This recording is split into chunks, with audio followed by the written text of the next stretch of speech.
మీకు belly button చుట్టూ pain వచ్చి అది స్లోగా రైట్ సైడ్ లోవర్ అబ్డామెన్కి వెళ్తుందా? దాంతోపాటు ఫీవర్, వామిటింగ్స్ ఇలాంటి సిమ్టమ్స్ కూడా ఉన్నాయా? అయితే మీకు ఎపెండిసైటిస్ వచ్చి ఉండొచ్చు. This is doctor Sushma Peruri, colorectal surgeon. So appendix అంటే ఏంటి? ఎపెండిసైటిస్ అంటే ఏంటి?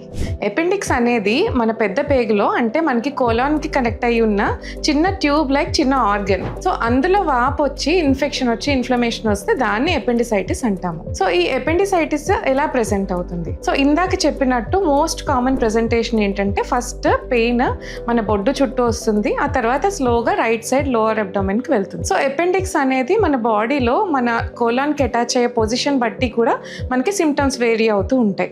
సో అందరికీ ఈ రైట్ సైడ్ లోవర్ అబ్డామెన్ పెయినే కాకుండా కొంతమందికి middle of the abdomen, lower అబ్డామెన్లో రావటం, లేదంటే డయేరియా రావటం, కొంతమందికి యూరిన్ ఎక్కువగా పాస్ చేస్తూ ఉండటం, ఇలాంటి సిమ్టమ్స్ కూడా వస్తూ ఉంటాయి. ప్రెగ్నెన్సీ ఉన్న వాళ్ళలో అయితే ఇనీషియల్ ఫస్ట్ ట్రైమెస్టర్, సెకండ్ ట్రైమెస్టర్లో అయితే ఇందాక చెప్పుకున్నట్టు మనకి రైట్ సైడ్ లోవర్ అబ్డామెన్లోనే పెయిన్ వస్తూ ఉంటుంది.